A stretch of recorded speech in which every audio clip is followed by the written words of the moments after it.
Bonjour et bienvenue à cette émission sur les saveurs de Portneuf. Depuis quelques années, de nouveaux marchés de proximité se sont développés. L'autocueillette et les paniers de légumes. D'ailleurs, cette semaine, on vous présente les fiers propriétaires d'une entreprise située à Cap-Santé. L'Arc-en-Ciel du Paradis, une entreprise qui produit des légumes et des petits fruits.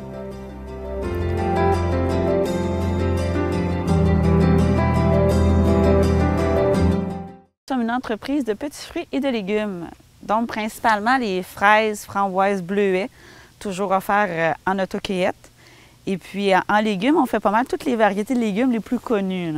On parle de carottes, patates, haricots, les radis, les oignons, le maïs, tomates, toutes les sortes de courges. On fait également l'autocueillette des courges et citrouilles à l'automne.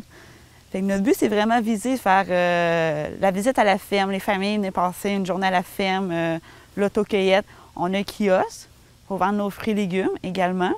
Fait que c'est très familial. Bien, nous autres, nous avons acheté la ferme en avril 2010, moi et mon conjoint Delphino Théis.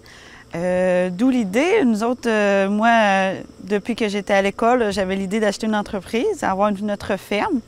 Mes parents ne sont pas propriétaires. Je viens de l'île d'Orléans, donc je connais un peu le milieu, mais mes parents n'avaient pas de ferme. Donc, j'ai quand même été étudiée à l'État de la Pocatière pour apprendre un petit peu dans le domaine. Ensuite, travailler un petit peu, d'où j'ai connu mon conjoint, sur une ferme maraîchère de fraises, en fait, une fraisière à l'île d'Orléans. Et puis, est venue l'idée, on a travaillé là-dessus pour pouvoir s'acheter une entreprise. On ramassait nos sous.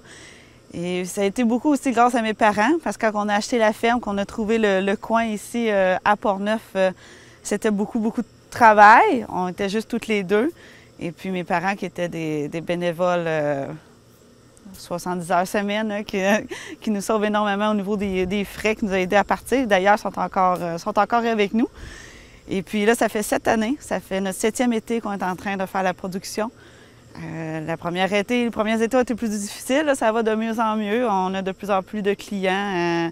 Il y a vraiment plus une routine. Le monde vient plus chercher les légumes. L'autocueillette augmente de plus en plus. Mais ça a été doucement, parce que c'est sûr, quand on a acheté, c'était une ancienne ferme plutôt des élevages bovins. Fait que nous autres, c'était loin d'être adapté pour nous. Les terrains, leur faire remettre tout ça pour que les légumes poussent au travers de la mauvaise herbe. Et puis maintenant, mais ça va mieux. Ça va mieux. Le nom L'Arc-en-Ciel du Paradis est venu, en fait, c'est mon père. On cherchait des noms de fermes. Nous autres, mon nom de famille, c'est Paradis. Donc, on voulait l'intégrer dans le nom, on voulait trouver un nom original. Et puis, lui a eu l'idée de l'arc-en-ciel pour une arc-en-ciel de fruits et légumes. Puis c'est vraiment le cas, parce qu'au niveau des petits fruits, on a les 3 pour l'instant. Puis dans les légumes, on fait vraiment quand même une grande variété. Donc, d'où le nom. Puis on aime beaucoup les couleurs. Mon mari, étant mexicain, il adore les couleurs aussi, les lumières et tout ça. Fait quand on a trouvé le nom L'Arc-en-Ciel du Paradis, on trouvait que ça nous représentait bien.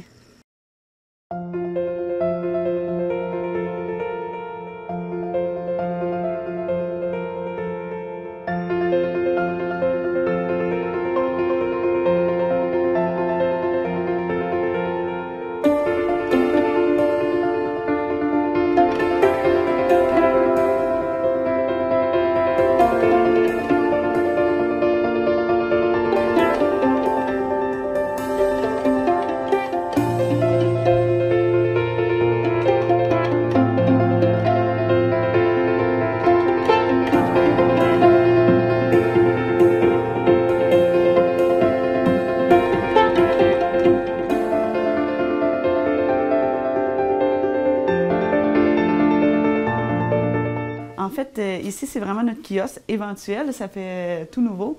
Cette année, on a commencé les rénovations. Mon père qui travaille beaucoup là-dessus. Grand-papa. Et puis, c'est ça, on vient de faire... il a tout utilisé l'ancienne planche de la grange pour fermer. Il n'est pas encore terminé, notre kiosque, mais ça va être vraiment notre kiosque de vente. On va se faire pour une autre année nos vraies étagères pour installer tous nos légumes, nos fruits. C'est ici qu'on va accueillir le monde pour l'autocueillette, qu'on va pouvoir leur expliquer vraiment à partir d'ici les champs où ils peuvent aller. Fait que c'est vraiment notre coin de vente, autant à l'intérieur qu'on va mettre aussi à l'extérieur des bacs de légumes et tout ça. Fait qu'on a quand même assez grand. On est bien contents parce que ça au bout de cet été. Les autres années, on n'avait pas vraiment notre place. Là, on vendait, on allait chercher directement dans la chambre froide les produits. Tandis que là, on peut enfin avoir notre petit coin. Vous pouvez nous retrouver, en fait, nous sommes situés à Cap-Santé, au 25 rang Saint-François-Ouest, donc à une demi-heure de Québec au maximum, et dans le comté de Portneuf. Nous autres, notre principale activité est toujours reliée énormément aux familles, à l'autocueillette. Nous sommes ouverts, le monde vient passer une journée, pique-niquer, même on a un module de jeu pour jouer. Mais les produits en tant que tels, principaux, on va commencer avec les fraises d'été. C'est un des plus importants. Ensuite, continuer avec les framboises, l'autocueillette des bleuets, puis on va terminer avec les courges et citrouilles en automne. Donc, je dirais que c'est vraiment nos produits principaux parce que c'est ça qui est offert en autocueillette. Il se rajoute là-dessus toutes les sortes de légumes qu'on peut vendre ici au kiosque, beaucoup de variétés. Donc, le monde arrive tout simplement ici à la ferme. Nous sommes ici au kiosque pour les accueillir. Et ensuite, on les dirige vers les champs, on leur explique les variétés, comment le fonctionnement de la ferme.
Eh bien, nous autres, quand nous avons commencé, au niveau d'équipement, on n'était pas tellement choyés.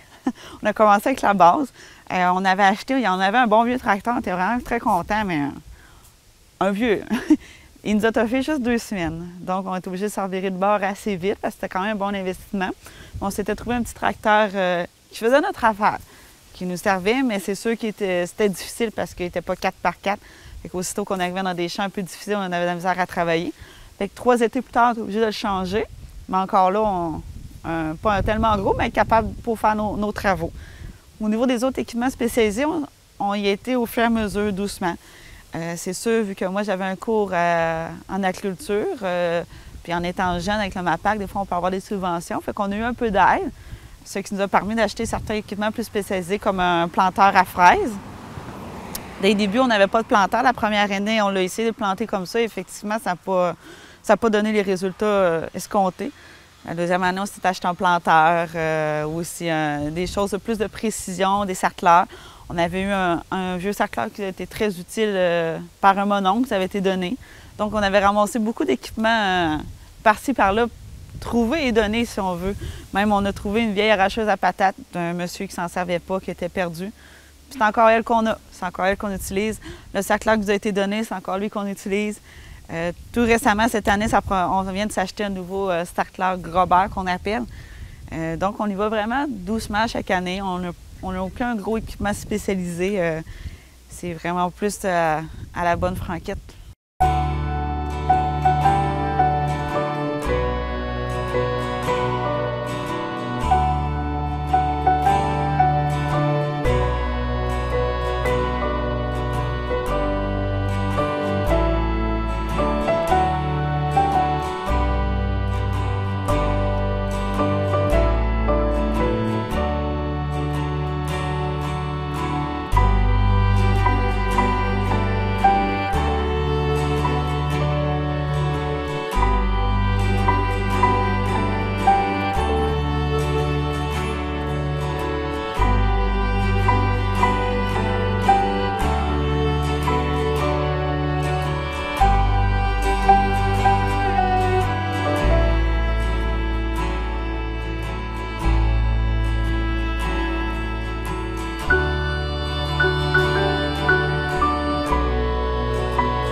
qu'on a commencé en 2010, ça a été beaucoup les légumes. On avait bien des projets. On a voulu peut-être en prendre plus grand qu'on voudrait, en plantant un peu de fraises, un peu de framboises, un peu de mûres. Malheureusement, les framboises mûres qui ont été plantées première année, on les a perdues parce qu'on n'avait pas le temps de s'en occuper. Ça n'a pas été assez bien fait de toute façon. Et puis les fraises, vu qu'on n'avait pas de planteurs, ont été plus ordinaires également. Au niveau des légumes, on fonctionne beaucoup avec une coop. Moi, vu que je viens de la coop de l'île d'Orléans, c'est un représentant qui nous suit toujours, qui connaît très bien les fermes maraîchères. Il nous avait conseillé beaucoup au niveau des semences. Et puis, à chaque année, on se rajuste. Là, on s'est rendu compte qu'il y a des semences qui ne fonctionnaient pas, où on veut rajouter un légume. On fonctionne beaucoup avec la coop de l'île d'Orléans. Et puis, au niveau des plants, on va chercher plusieurs producteurs ici au Québec, là. Il y a le producteur Massé, il y a le producteur Larreau ou le producteur Labrec. On va vraiment chercher un peu au niveau des plants de fraises, framboises. Les bleuets, ils ont été cherchés, eux autres, à Perryville, un producteur qui fait juste du bleuet. Il produit aussi des plants, il en vend. Et puis ça a vraiment été plus sa spécialité. On était contents parce qu'on a en plus d'avoir une formation, si on veut, pour bien partir enfin nos plants. On a pu acheter nos plants là.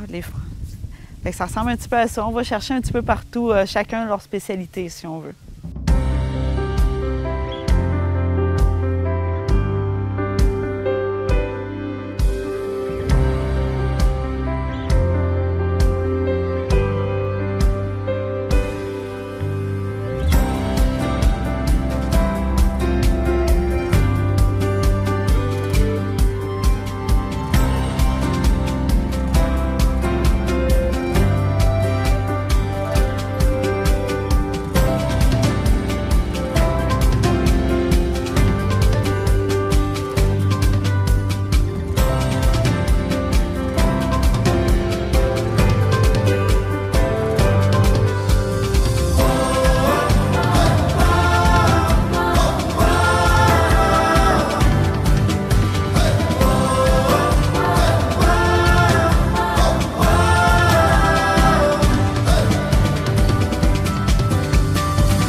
Notre produit vedette, je dirais, c'est beaucoup peut-être les fraises. Parce que la saison débute avec les fraises. C'est un produit qu'on va vraiment chercher le monde. Le monde au Québec, je crois, qui aime beaucoup manger les fraises. Et puis nous autres, on vise beaucoup sur la qualité. Donc, les cueilleurs cueillent au champ, mais ils cueillent dans des paniers de bois. Puis nous autres, on transvide dans des petits paniers. C'est toujours bien rempli.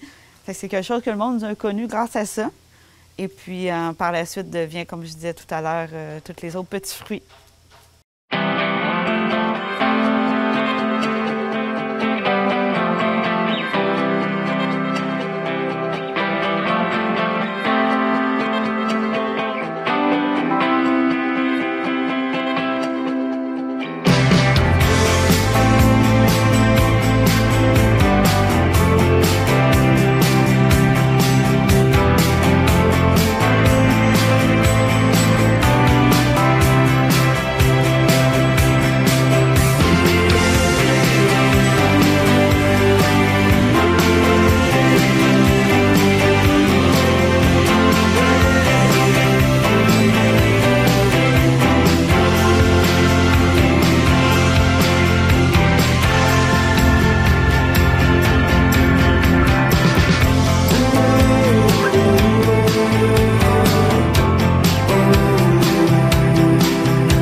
Ici, vous êtes dans notre nouvel entrepôt. Comme on disait tout à l'heure, nous avons fait beaucoup de rénovations. Nous sommes dans l'ancienne partie de la grange qui était étable. Donc, mon père qui a tout rénové avec un petit peu notre aide. Nous autres, malheureusement, on est beaucoup au champ, fait que c'est beaucoup lui qui s'occupe de ça. Quand enfin, on a vraiment de place. Comme vous voyez, il nous a tout fait des cubes pour pouvoir garder toutes nos courges et melons. Souvent, on étendait ça, on manquait de place, on ne savait plus comment faire. Fait que là, il nous a fait des étagères. Quand on fait les récoltes, ça, c'est des produits comme les melons, des fois les cantaloupes, il faut qu'ils soient récoltés un petit peu d'avance, qu'ils mûrissent plutôt dans un entrepôt avant la vente. Donc, on avait besoin de place, d'où nos petits cubes qui ont été faits et qui sont déjà pleins. On fait juste commencer les récoltes. Il faudra peut-être qu'ils nous en fassent un petit peu plus ou ça sera un autre projet. Bien, ici, nous sommes chanceux, sans le vouloir, nous avons créé vraiment comme un courant d'air avec, on a une porte en arrière de l'entrepôt, une porte en avant du kiosque, qui crée vraiment un courant d'air. Quand il faisait plus de 40 degrés cet été, on était très bien ici dans la grange.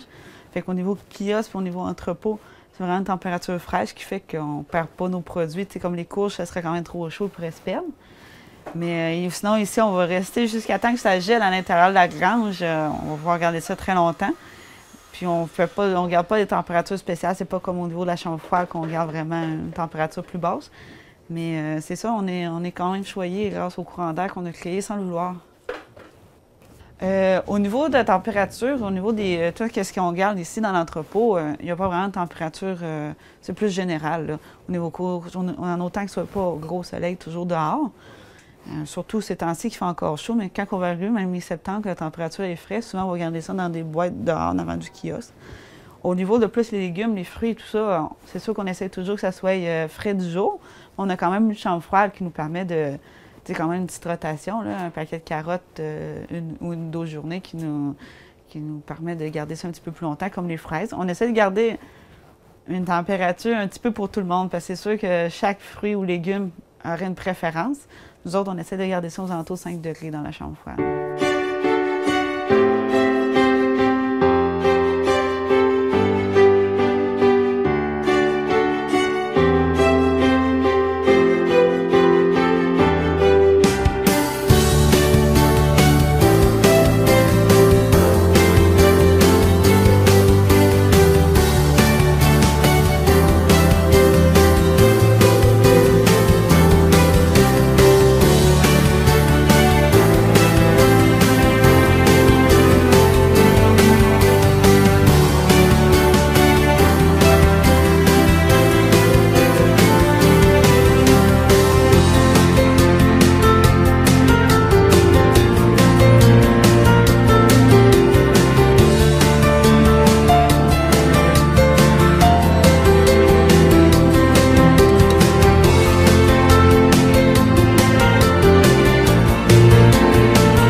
Rendu en automne, nous autres, on va fermer pas mal avec le toquet des citrouilles. Rendu fin octobre, c'est pas mal la fin. Nous essayons d'aviser le monde, tous ceux qui veulent faire des réserves au mois d'octobre, tu sais, qu'est-ce qu'on parle de carottes à la livre, des betteraves, des oignons, patates, le poireau, toutes les sortes de courges, tu sais, de venir chercher toute leur provision. Mais nous autres, c'est sûr, à partir de fin octobre, on ferme. L'ouvrage n'est pas fini, il faut préparer le terrain pour l'année prochaine, tout ramasser, tout serrer. Et puis, ça vaut pas, en tout cas pour le moment, on ne trouve pas l'intérêt de tenir notre chambre froide fonctionner pour pouvoir vendre un petit peu durant l'hiver. Parce que même là, la clientèle augmente, oui, durant l'été, mais l'hiver, il n'y aurait pas assez de monde qui viendrait ici. Et puis, à un moment donné, pour que ça vaille la peine, il faudrait quasiment une plus grande chambre froide, il faudrait se perfectionner plus au niveau de savoir comment garder nos fruits et légumes fermes et tout ça. Donc, non, nous autres, après fin octobre, on arrête ça, on se prépare pour l'hiver.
Oui, nous autres, le principal, c'est vraiment la ferme. On veut vraiment attirer le monde ici à la ferme.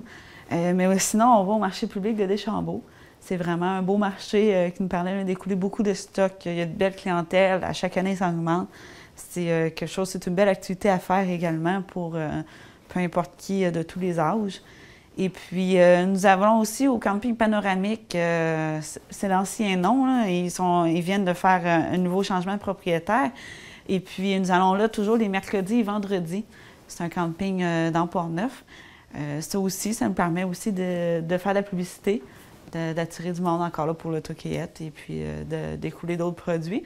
Nous étions à 138 à Cap-Santé, pharmacie Proxime. Nous y sommes encore, mais juste le jeudi en fin de journée, qui est de 4 h à 6 h. C'est un petit temps qu'on est là parce qu'on va aussi porter une distribution de paniers de légumes. Que le monde peut acheter des légumes en même temps. Nous étions là plus souvent, mais là, on ne voyait plus l'intérêt. Ça n'augmentait pas assez. Et puis, j'avais besoin, c'était ma mère qui allait au kiosque, je l'avais besoin ici. Donc, vu qu'ici, ça augmentait, nous avons laissé tomber un petit peu ce niveau-là. Nous autres, c'est beaucoup le produit brut. Nous ne faisons pas encore de transformation. Quand j'étais à l'école, comme on dit, on voit grand. Donc, je m'imaginais avec le kiosque entrepôt pour avoir une cuisine aussi, du monde qui faisait toute la transformation, parce qu'on sait toujours qu'il nous reste des produits des fois moins bons à la vente. Ça serait beaucoup moins de pertes. Ça serait merveilleux, mais encore là, c'est juste moi, mon mari, mes parents qui nous aident. Donc, on ne peut pas tout faire. C'est gros. Peut-être, éventuellement, ça pourrait être un projet. C'est jamais mis de côté. Qui sait, peut-être que ça sera la relève qui va voir à ça. Pour l'instant, nous autres, on trouve ça assez gros encore. Pour le miel, en fait, nous avons les abeilles qui sont sur notre terrain, mais nous ne sommes pas les producteurs. Nous avons une personne qui vient s'occuper de ces abeilles, qui vient juste les porter ici. Et puis également, c'est ça, nous vendons son miel. C'est un monsieur Cap-Santé, Jean-François Bélanger. Donc, éventuellement, c'est celui, on continue toujours à vendre son miel. On trouve ça intéressant. En plus, les abeilles sont chez nous. Mais en plus, sûrement, éventuellement, avec notre kiosque, nous allons peut-être vendre des produits autres, justement, de autres transformateurs producteurs, mais dans la région de Port-Neuf, là.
Nous offrons aussi un autre service.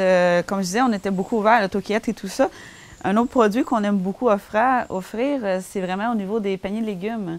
Donc, le monde peut s'inscrire au début de la saison. Et puis, vous allez venir chercher ici à la ferme, où on a quelques autres points de chute, un panier de légumes, soit à toutes les semaines ou aux 15 jours.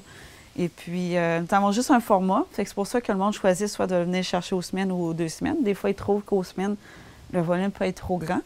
Donc, tout dépendant des familles, comment ils voient ça. C'est sûr qu'au début, des fois, les variétés est moins parce que la saison commence. Mais rendu à ce temps-ci, le panier de légumes est assez fourni. Là. On en met beaucoup. On dit toujours que le monde, ils reçoivent un panier de légumes d'une valeur de 37 $ minimum par semaine. Et puis, ceux qui s'inscrivent aux semaines leur coûtent juste 28 $. Fait qu'ils ont quand même un bon rabais, si on veut. Sauf que c'est nous autres qui choisissons les légumes. Ça leur permet d'en découvrir, certains qui ne connaissent pas. On permet aussi de discuter de des recettes avec les autres clients. Donc, c'est très intéressant. Le monde, nous autres ici à la ferme, c'est le mardi soir. Le monde arrive tout, vient tout chercher leurs légumes, fait que ça fait un beau mouvement.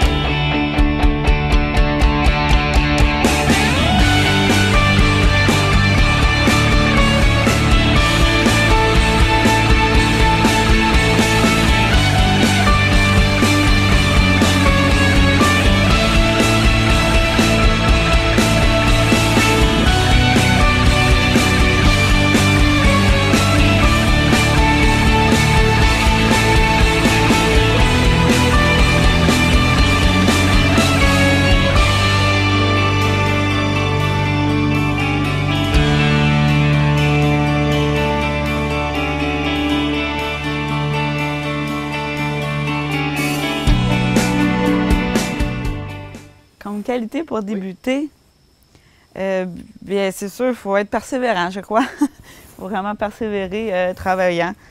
Comme tous les agriculteurs disent, je pense qu'il ne faut pas compter nos heures. Mais c'est comme tout métier, quand on aime, il faut aimer son métier. Et puis, c'est ça, travaillant, aimer aussi travailler avec le monde. Il faut être social. Hein. Nous autres, nous accueillons beaucoup de personnes ici. Et puis, il faut être en forme. Les projets futurs de l'entreprise, encore là, toujours reliés aux familles, à l'autocueillette, que le monde arrive ici. C'est beaucoup plus l'accueil, au niveau de l'accueil. Là, on est en train de finir notre grange, le kiosque. On disait qu'on voulait se faire des étagères et tout ça. Et puis, la fonction que ça va, plus au niveau du stationnement, arranger tout ça. Et puis, continuer avec nos légumes qu'on a. Les fraises, sûrement les agrandir peut-être un petit peu. Framboises, bleuets, il faudra penser éventuellement peut-être avoir d'autres champs, tout dépendant de la clientèle, l'augmentation et tout ça. Et puis, c'est sûr qu'il y a peut-être des produits qu'on aimerait peut-être développer plus. Moi, j'aime beaucoup faire les melons. Ça fait au moins 3-4 étés qu'on a des melons. Je trouve ça le fun pendant le même temps de l'autocueillette, des courges et citrouilles. Eh bien, on peut offrir melon d'eau, cantaloupe, melon miel. Ce serait peut-être quelque chose que j'aimerais offrir aussi en autocueillette. Des fois, c'est le temps de la saison, parce que les melons, ça gèle. Fait qu'on ne peut pas l'offrir en même temps que les citrouilles, parce que souvent, les gelées sont arrivées. Fait que ça serait peut-être quelque chose à voir qui serait intéressant au niveau des produits nouveautés. Ou sinon, c'est sûr, ce serait toujours de continuer à faire ce qu'on fait, mais mieux encore, pour avoir un meilleur produit à vous offrir.